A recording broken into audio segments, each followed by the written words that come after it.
U.S. sanctions dramatically slow growth for Chinese telecommunications giant Huawei. Revenue for 2020 totaled $137 billion. That's about a 4% growth. Compare that with the roughly 20% bump it saw in the previous year. China, in fact, was the only region where Huawei saw positive revenue growth. Let's bring in the Chief Security Officer of Huawei Technologies US, Andy Purdy. Andy, it's always good to talk to you. We should note revenue actually declined in Q4 by 11%. So clearly things not moving in the right direction. The company's been very transparent about just how much you've been hurt by US sanctions. But when you look at the path forward, does it really just come down to the home market of China for Huawei at this point?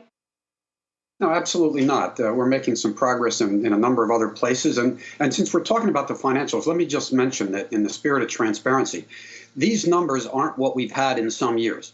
However, given the pandemic, given the challenges around the world, given the sanctions that hurt us significantly in 2019 and 2020, and will hurt us even more in 2021, we are able to support our customers in 1,500 networks around the world, 20 different industries, 170 countries. So we continue to have, although we're not publicly traded, we provide audits by KPMG.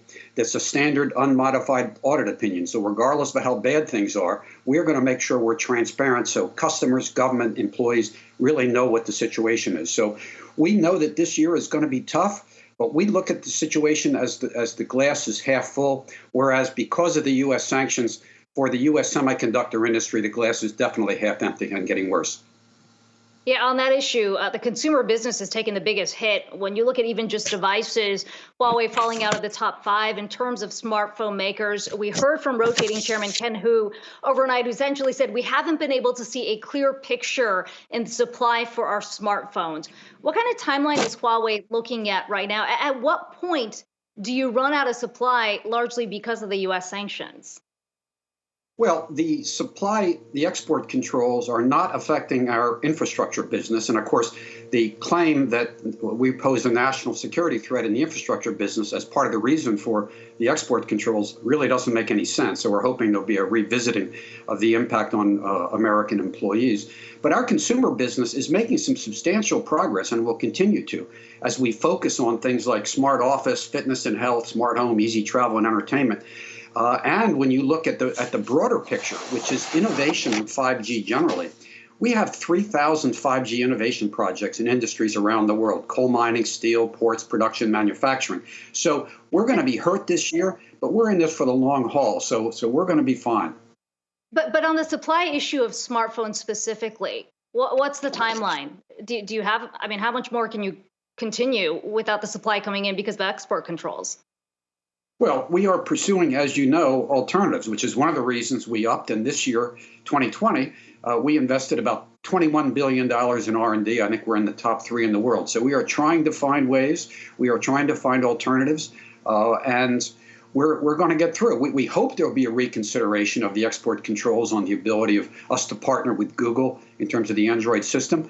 We don't see any argument that there's a national security threat, and it definitely has an impact on Google. And frankly, in terms of the security of the ecosystem, it's really great if we can be an active partner in the Android system. It really helps everyone. Yeah, and Andy, I mean, to Kiko's point there, obviously, I think it would be very clear why it would be good to get these sanctions out of the way. But you, as your role here as USA Chief Security Officer, I mean, what more can you do to maybe prove that point, if not directly with the Biden administration, beyond just to the public? What is it that you think can be better, I guess, proven out there to put those concerns to rest?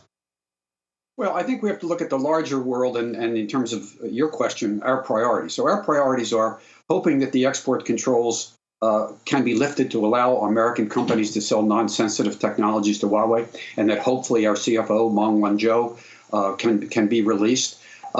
So the issue about the export controls, that's going to be between the American semiconductor industry and the U.S. government.